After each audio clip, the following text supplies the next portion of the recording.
Well, we are here with the latest Tenbound webinar. I am Pete Mickarts. I'm the VP of Advisory for Tenbound. We are here with James Reichmuth. To get that correct this time, we're good to go? Yeah, you absolutely Very did. You nice. nailed it. From Regie.ai, we're super excited to have you. I've checked out Regie.ai before. It's a pretty slick tool that's kind of taken the world by storm a little bit here, which is awesome. But we have James to go through everything. James, want to introduce yourself real quick? Yeah, absolutely. I'm James Reichmuth, head of customer operations over here at Regie.ai. We are a content generation tool and an AI content writer. Really focused on generating outbound, inbound, and follow-up sequences at scale. So excited to share some tips and tricks for your outbound prospecting today on this call. Fantastic. Well, without further ado, I'm not going to get in the way of Regie.ai and James here. James has a fantastic presentation to go with you guys. I'll probably come on and off a little bit. If we have some discussion, maybe you can get me back on, but I'll definitely come back at the end of this thing. And without further ado, James, the floor is yours. Fantastic. So yeah, let me get my screen going here in just a second. All right, Pete, you be my eyes here. Can you see the presentation? We're good to go. All right, fantastic. Yep, so again, I'm James Reichmuth here from Regie.ai today to talk to you about the 3 Ps of outbound prospecting, which is going to be your persona, your value proposition, and your pain points. This is what all of our sequences are based off of, and this is how we tackle our methodology as far as actually crafting campaigns that are designed to be highly relevant, highly targeted, and ultimately designed to convert. So I always like to start, kind of broad and at the top, because as we work with different customers of different sizes across the industry, we get a lot of common questions, especially when they start to take a look at, Regie.ai and some of the sequences that we offer out of the box, and then, through our best practices there. And these are the 5 questions that we get the most. What should we be starting with if we're not, doing outbound at scale right now? What's the right mix of emails and calls we should do and social steps? Isn't too many touches too aggressive or abrasive? Am I going to worry, or send my prospects away? And then, what other channels are effective? Is video effective? Is gifting effective? So we're going to tackle some of the things that really go into this, and some of the methodology around, really optimizing your sequence to take advantage of the stacking effect throughout the entire process there. So I want to start at the top with the primary P that we're going to talk about in 3 Ps of outbound prospecting today, which is going to be your persona. So when we come in and we talk about personas, this is critically important to actually being able to get your content crafted in a way that's going to be highly targeted and highly relevant for folks, right? Because in today's world, we all know we're all people that are showing up to work, trying to do a job, trying to get by, trying to, hit our numbers, impress our boss, impress our peers, so on and so forth. So everybody that you're talking to, in a day-to-day fashion, everybody that you're reaching out to is another human on the back end of that screen. And we all have different anxieties and different fears and different things that actually motivate us and propel us. So what we talk about is really honing in on that persona and what's specifically important to that persona based on what you know about them. So the best thing to start out with there is to take a look at your existing customers and where you've seen existing success, and really try to put yourself in that persona's shoes of the person that you actually ultimately engaged with and helped. How did you help them? What specifically did you help them with? And identifying those things, those first line, second line, and third line items of impact that you can have on that individual will allow you to start to personalize your content at scale in a much more streamlined fashion. It's going to get you a lot clearer line of sight into where the value actually comes from. And when you start to take a look at that, you may actually find that there are additional value drivers that you may not be taking full advantage of that you can really start to look at scale there. So when we come in and start talking about personas, we put our customers through just a quick worksheet where they'll go through and they'll build out a little bit of a persona matrix. So we'll identify to try to create a 3 deep and 3 wide approach. Your 3 primary personas that you want to be selling into at an organization, and then all of the different management layers associated with that. And then we take it a step further by drilling down on industry. So we want to make sure if you are, talking to a customer in a specific industry, or you help out in a really specific industry in a really great way, we want to figure out the ways that you can highlight and make that really specific for that prospect. And we'll talk about personalization in a bit, but personalization, I just want to say up front, does not need to be as scary as it feels. There's a way to do this at scale that helps you connect with people in the way that they want to be connected with. But some other areas that having a persona and really identifying those personas and taking the time to go through that work is really important. 71% of companies that actually exceed their revenue and goals have those well-documented personas. because this allows them to rapidly generate content, rapidly do their targeting, and to really have dedicated sequences to those personas at scale. 47% of those companies that exceeded their goals maintain those personas. So we get folks in a method where, you may set up a sequence geared to a particular persona, and then, about 30 to 60 days later, once you collect some data on that, we want to come in, analyze that content, and identify, okay, what are the pieces that resonated here, based off of the responses that you got and that you didn't get? What's resonating and what's not, so that we can continue to refine and hone in on the process there of what's critically important to those individuals. And we're going to talk about personalizing for the individual. We're going to be talking about personalization for the business need specific to that individual. And then finally, 82% of companies with personas acknowledge that this helps them craft better value propositions. It's going to give you, again, clearer line of sight into what actually matters to the people that you're working with. And this will be a great way to shift your focus from being entirely threaded in on trying to, get your foot in the door. This will give you more clear line of sight into not only your influence and champions, but also what resonates the most to you with those particular buyers. And at Regie, we're going to put a lot of emphasis on the tone of voice and the communication pattern that you take with those different folks, because ultimately that's going to be what drives the stacking effect and gets that person to convert. So throughout this presentation, we're going to continue to layer on that. What you're seeing on the screen right now are some of the initial sequences that Regie comes out of the box with. So what we do in our process is we go through and we identify, based off of your personas, based off of the different management layers and the different communication style touch points, we've gone ahead and built out a database that analyzes the DISC personality profile of all of these different titles across all of these different industries to figure out the way that they like to be communicated with most effectively. And so what we've got here are some of our inbound, outbound, and follow-up based campaigns that you can use in conjunction with those resources that you're building out from a persona perspective. So if you're thinking about going after a higher level executive, right? Typically that's going to take a little bit more touch. It's going to be a little bit of a longer sales cycle, especially as you start to move into, some of those organizations that are a little bit larger. So we've got in here like a low and slow campaign, a slow burn campaign that's really geared to generate the stacking effect towards those executives, right? And then on the flip side, for your non-managerial or your manager level people who might be your foot in the door, they might be able to get you the meeting with the person who is ultimately the decision maker, or they might be the primary person that you actually solve a problem for. We've got our great autopilot campaign, a multi-touch campaign, and account-based campaign, so you can get hyper-specific on those different personas.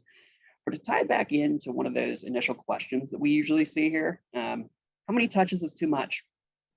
Effective sales engagement sequences on average are going to be around 6 to 21 touches. And we're actually starting to see that shift to being a little bit higher, between 13 to 23 touches. And part of the reason that is the buying habits of folks are changing and the way that people communicate are changing. So what we talk a lot about is getting out of your head when it comes out to reaching out to those prospects and identifying the specific areas that you can drive value in, so that throughout that sequence, whether you're calling, emailing, doing social touches, everything is going to come back and support an initial thesis statement, which will be, hey, I know you have this challenge based off of the research that you've done. This is our stellar solution for it. And because you've done the legwork of identifying that persona, you'll be able to match that to a touch point pattern that really works for them, that works in a way that's going to drive engagement for them. And then ultimately what you can start to drive from that is that additional value, because you're telling a story and you're not here to sell, you're here to offer solutions for a genuine problem.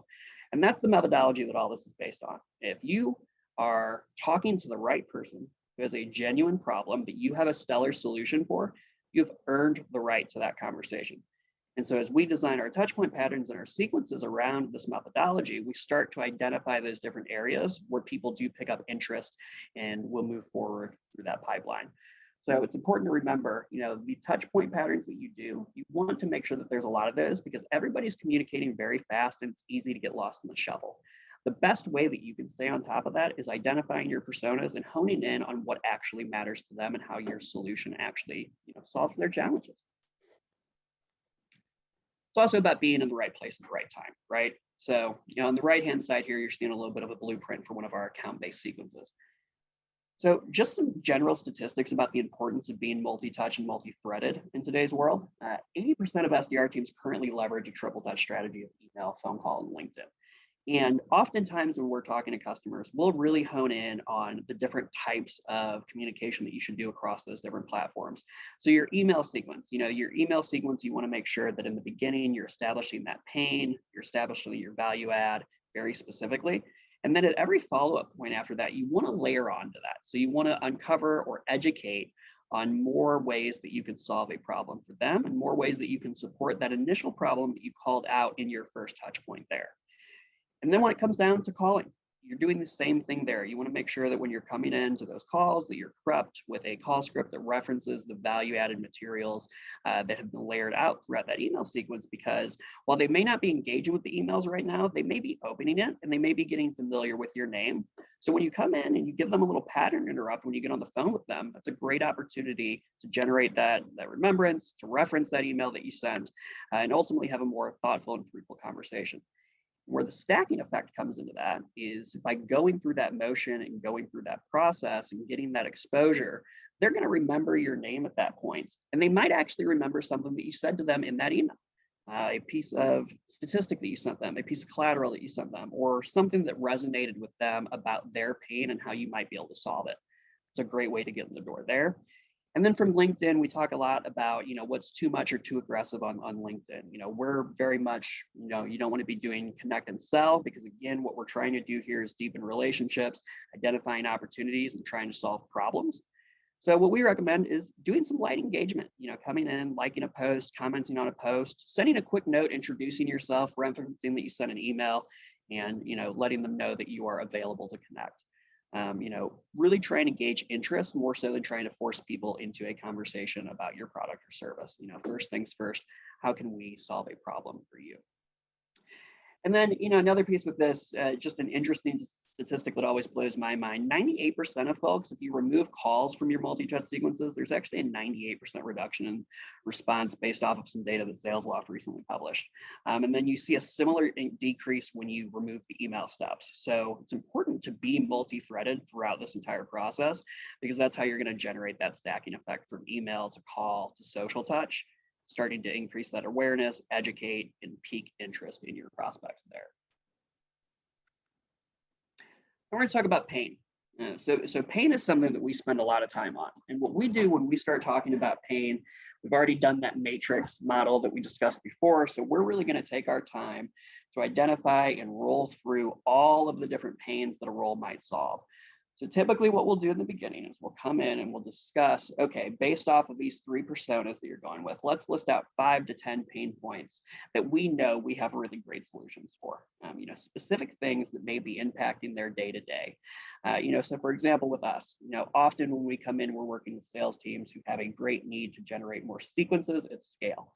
Writing is really tough. It takes a lot of time. Knowing what to say next, knowing how to say it can take a lot of time.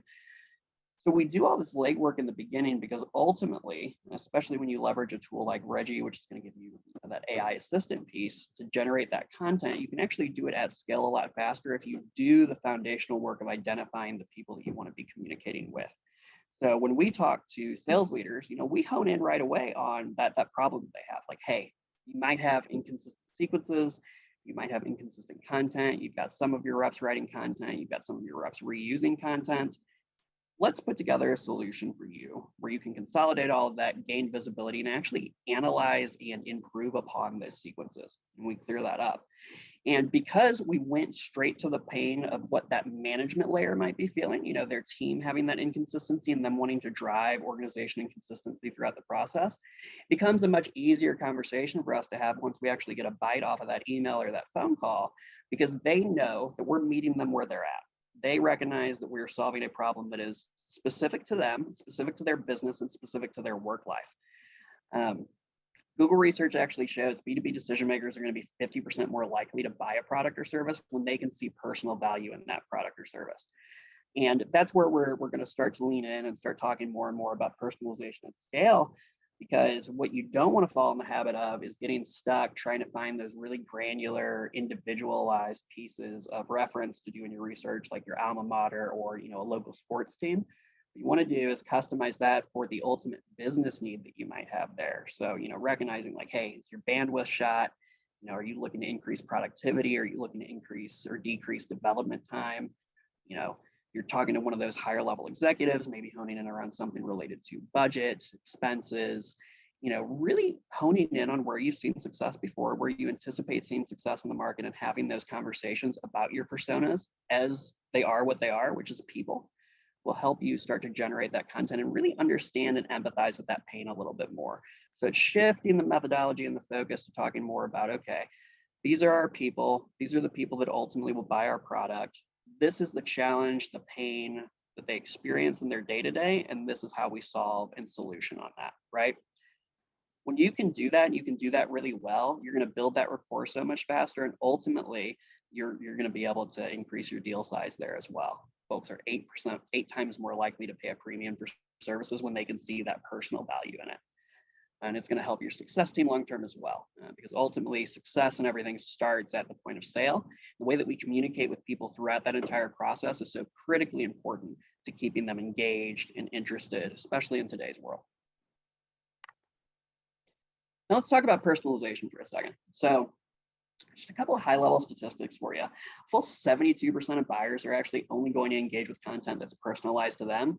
And then on the flip side, marketers are recognizing that personalization is kind of that number one priority. How do we make our content and our messaging more and more relevant to our buyers, right? Then 63% of purchasers are going to stop purchasing from a brand that doesn't personalize content for them. People want relevancy. People want to see that brands care about them. People want to see that they're interested in providing solutions that will ultimately make our lives better. And then 81% of people actually believe that companies use too much of their personal data. So there's a balance to strike here, right? And I referenced it a couple of minutes ago, but again, you want to avoid getting in that trap where you're setting your reps up where they're doing 120 research steps a day, where they're trying to find, that really specialized integrated piece of, locality or sports team or alma mater. The things that would feel like they would increase relationship actually have the opposite effect, because it's like, okay, like, why are you talking to me about this? If I'm looking at an email, one thing that I love to coach our customers on is take a look at that first line of your email. And Reggie actually provides you a great preview so you can see what this email will look like in Outlook or Gmail. But take a look at that first line and ask yourself, like, is that something that would generate interest for you? Would you open that email? And some common pitfalls to avoid there, or opening with I or we, really making it about you. What you want to do is you want to make it about your prospect as best you can, acknowledging, hey, I know you're really busy. Hey, when I talk to people in your space, I see them challenged with X, Y, and Z, right? Those are the pieces of personalization that you want to find, because you're offering up some common ground that they can easily attach to and relate to. And that becomes critically important as you start to go throughout these sequences down the line.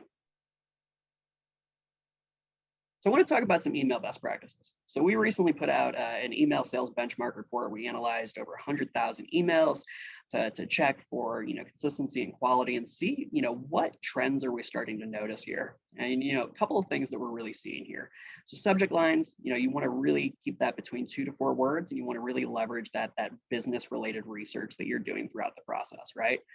So thinking about, okay, in 2 to 4 words, how can I generate interest? How can I craft something that's going to generate curiosity, maybe convince them to read that first line, and then ultimately open that email? So what we like to do is we love to do 2 to 4 word questions. So it can be as simple or as specific as you want it to be, but it should always be based around that business need.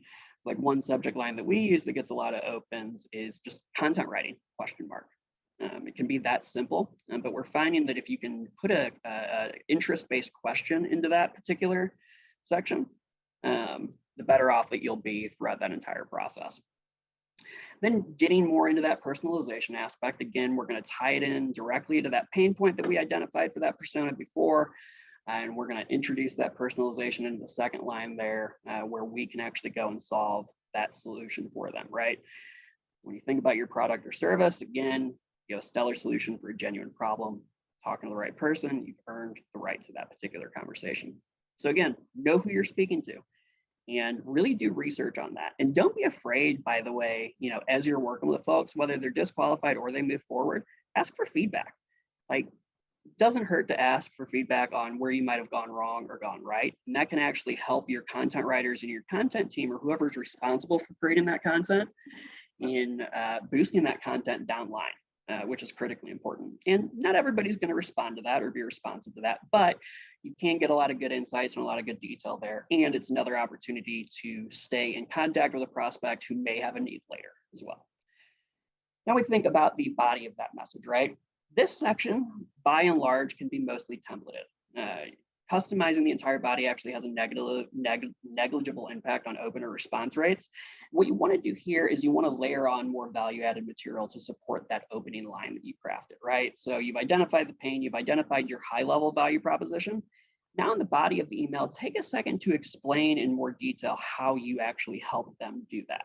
So whether that is a relative case study, a relative proof point, a relative success metric, or something about your process that's unique to them that you think will resonate based off of the pain points in the value proposition that you've identified for that persona, that's what you should be doing in your messaging there. And then that continues down the line throughout your sequence. As you're looking at those different emails, you want to make sure that everything supports that initial email. So you're not going to change the subject in the middle of it. You're going to continue to add more and more value points throughout your sequence, so that what you're doing in the first half of that sequence is you're generating curiosity, you're generating interest, and you're asking them for interest. Would it be worthwhile to have a conversation about this? Would it make sense to hop on a quick call? And then in the back half of that sequence, that's when you're going to up the aggression a little bit. You're going to really push for that meeting, right? So you're going to be including a specific day and time. You're going to be including, a very brief call to action on that.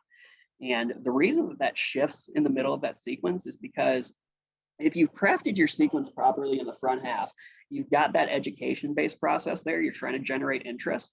And then the back half of that sequence, what you're really trying to do is qualify those folks who have a need to move forward and making it really easy for them to move forward in your motion, while weeding out those prospects who may not be a good fit right now, or who may not have interest or have a need for your product or service right away.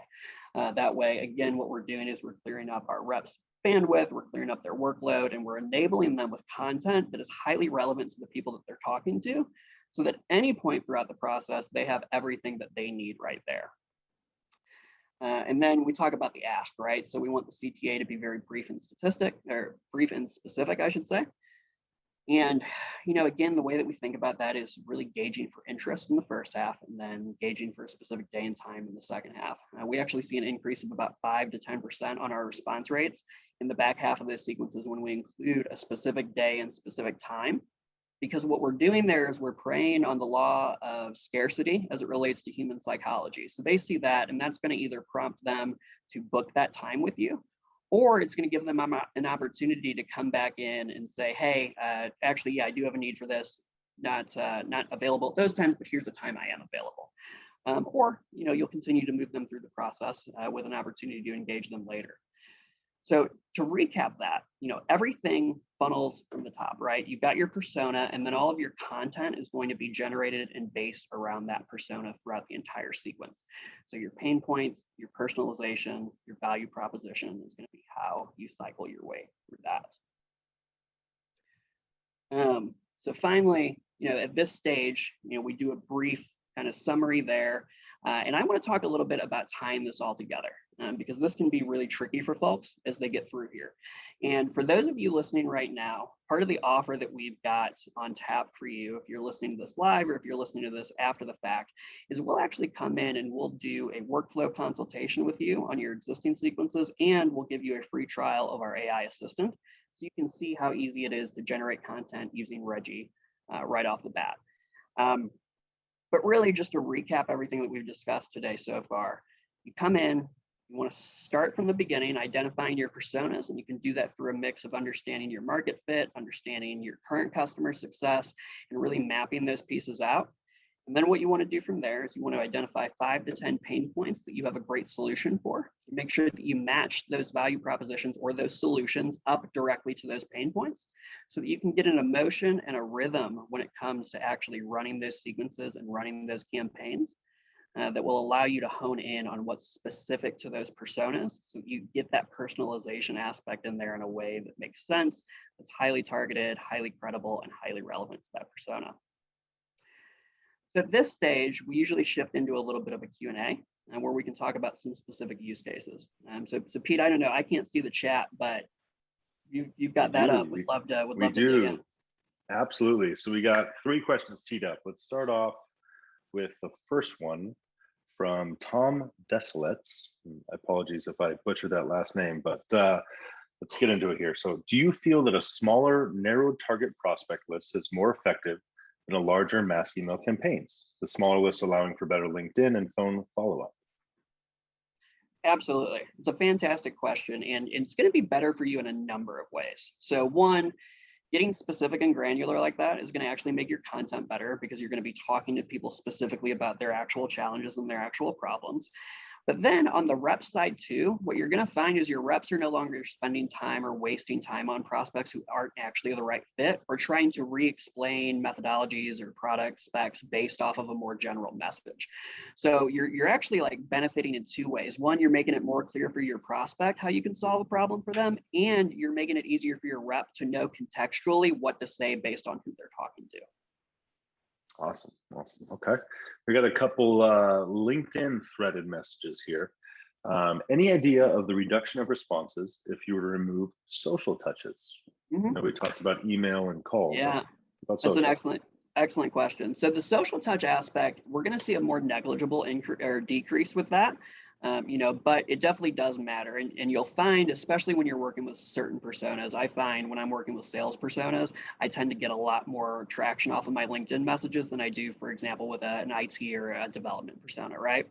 So it's really going to depend broadly on who you actually want to be talking to. But the benefit with LinkedIn is that's another opportunity to perhaps meet somebody where they're at. Some folks are going to be much heavier posters, commenters, and communicators over LinkedIn. And so putting that in as a stopgap just gives you another opportunity to get that at bat with that prospect. Absolutely. No, I could not agree more, especially in the sales realm, right? We're all, commenting each other's posts. It's kind of this incestuous environment, which, you can get some great pieces there to use for 100%. And it's something to consider, more broadly from a marketing and sales strategy is like recognizing where your prospects and your primary buyers actually like reside and communicate. And that's a big piece that you can do on the front end when you're thinking about those buyer personas too, because that can also affect the amount of touch points that you want to put towards any given area, whether it's email, calling, LinkedIn. Exactly. Not even where they reside, but also how they communicate, what they're communicating on, right? What's important to them. What posts are they commenting on or voting on, any of those kind of things. You can pick up little cues there. It's good. Exactly. All right. And another LinkedIn question here. Do you think it is effective to contact a potential lead via LinkedIn message at all? Or should we try to get their email address or phone number instead?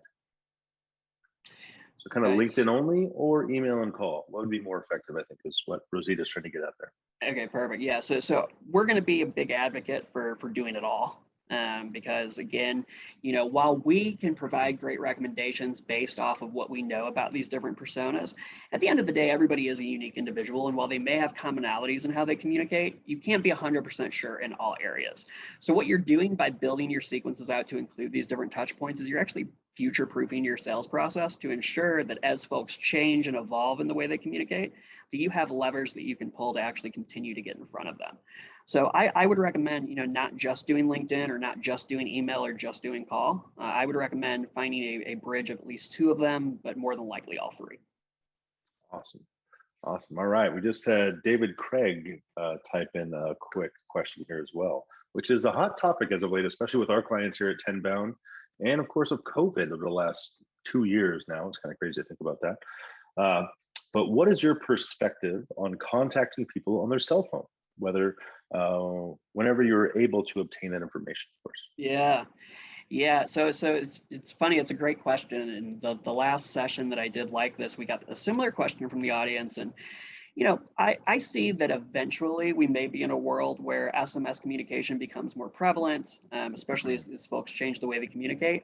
Right now, as a best practice, we lean into, you really shouldn't be deploying that lever until you've developed that relationship. Like once you've got in with the person, you've built some rapport, you've built a little bit of a relationship to get to that point, text message can be a great opportunity there. But for your cold prospects or your even slightly warm prospects, you run the risk of like kind of rubbing them the wrong way by coming at them in a place that is a little bit more personal. So, you know, you think about the psychology of work-life balance, and getting a prospecting message on your phone feels way different than seeing something in your email, right? So I definitely encourage testing of that with the much warmer prospects, but I would recommend for those colder prospects, like you run too many risks there. And not to mention, you know, there are a lot of data and privacy laws to be aware of when you're doing any prospecting via SMS. Like that's a totally different ball game than, you know, standard email to email.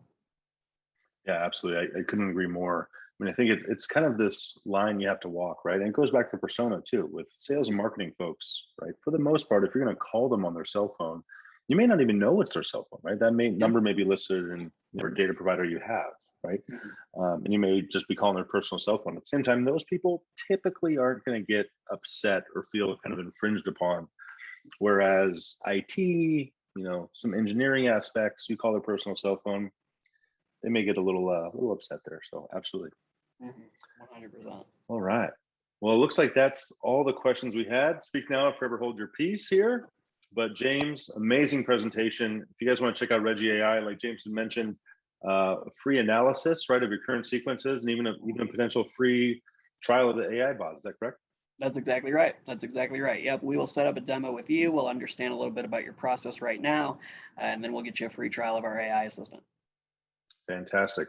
Any questions at all, feel free to contact James or myself. Got both our emails here if need be. But James, thank you so much, man. Reggie's impacting the way we prospect on a day-to-day basis, and I can't wait to see you guys grow and flourish here.